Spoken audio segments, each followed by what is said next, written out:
വെളിപാടിൻ്റെ പുസ്തകത്തിൽ നിന്നുള്ള വായന 1-ാം അധ്യായം 1 മുതൽ 8 വരെയുള്ള വാക്യങ്ങൾ.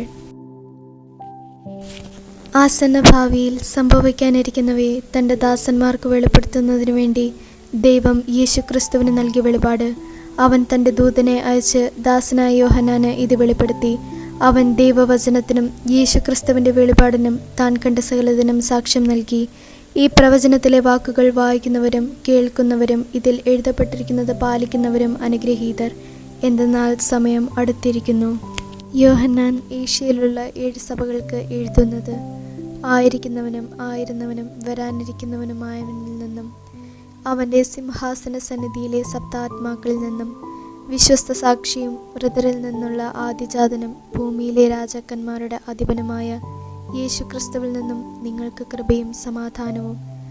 നമ്മെ സ്നേഹിക്കുകയും സ്വന്തം രക്തത്താൽ നമ്മെ പാപത്തിൽ നിന്ന് മോചിപ്പിക്കുകയും സ്വപിതാവായ ദൈവത്തിൻ്റെ രാജ്യവും പുരോഹിതരുമാക്കുകയും ചെയ്തവന് മഹത്വവും പ്രതാപവും എന്നേക്കുമുണ്ടായിരിക്കട്ടെ.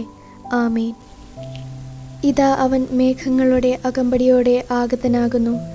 ഓരോ മിഴിയും അവിടുത്തെ കാണും. അവനെ കുത്തിമുറിവേൽപ്പിച്ചവരും അവനെ പ്രതി മാറത്തടിച്ച് വിലപിക്കുന്ന ഭൂമിയിലെ സർവ്വഗാത്രങ്ങളും അവനെ ദർശിക്കും. ആമേൻ. ആയിരിക്കുന്നവനും ആയിരുന്നവനും വരാനിരിക്കുന്നവനും സർവശക്തനും കർത്താവുമായ ദൈവം അരുളി ചെയ്യുന്നു: ഞാൻ ആദിയും അന്തവുമാണ്.